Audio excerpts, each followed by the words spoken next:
I recently stumbled across this post on Reddit of a person being very confused by the OpenAPI ecosystem.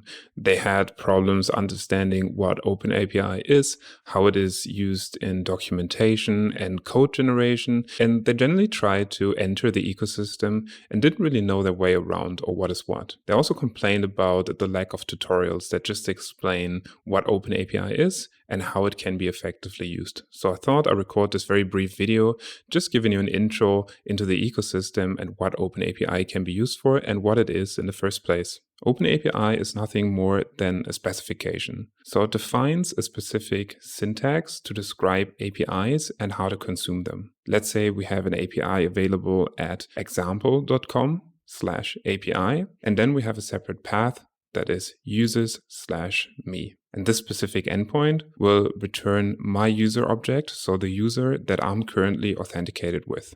So APIs that don't use OpenAPI will have documentation that looks very similar to APIs that may have OpenAPI documentation. But the big difference here is when we use OpenAPI, we have a single source of truth. We have a repeatable and standardized way of describing the shape of our APIs. This means our APIs are not only human readable, but that they're also machine readable. Let's say we're developing a new API. To do this, we first start by defining an OpenAPI contract. So we use the set of syntax that the OpenAPI specification defines to describe our entire API as a machine-readable document. Next, the developers that work on our project can use this contract to implement this exact API. They can develop against this contract that we defined. As soon as they are done, they can release their code, and we can use the contract to automatically generate API documentation from our machine-readable file. And we don't have to stop there. We can use our fully machine-readable contract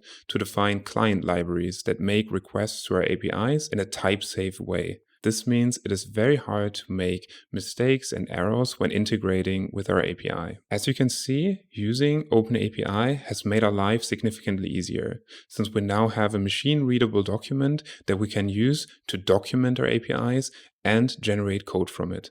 This makes our entire process faster, more secure, and also more standardized. I think where a lot of people get confused is that when they hear OpenAPI, they think about documentation or they think about clients, but they don't realize that OpenAPI itself is just a specification. This specification can then be used by third-party tools to generate multiple things such as documentation, clients, tests, mocks, etc. But OpenAPI itself is just a format that describes our machine-readable documents. To get started with OpenAPI, you can use a tool like API Fiddle. You can simply open the page and start by creating an operation. Let's say our operation is to get all cats. You create your operation and add a couple of responses to it. Here you can already inspect the path of the endpoint. You can also inspect the different responses. And if you want to see what the OpenAPI file looks like, you can go to OpenAPI file and download the file.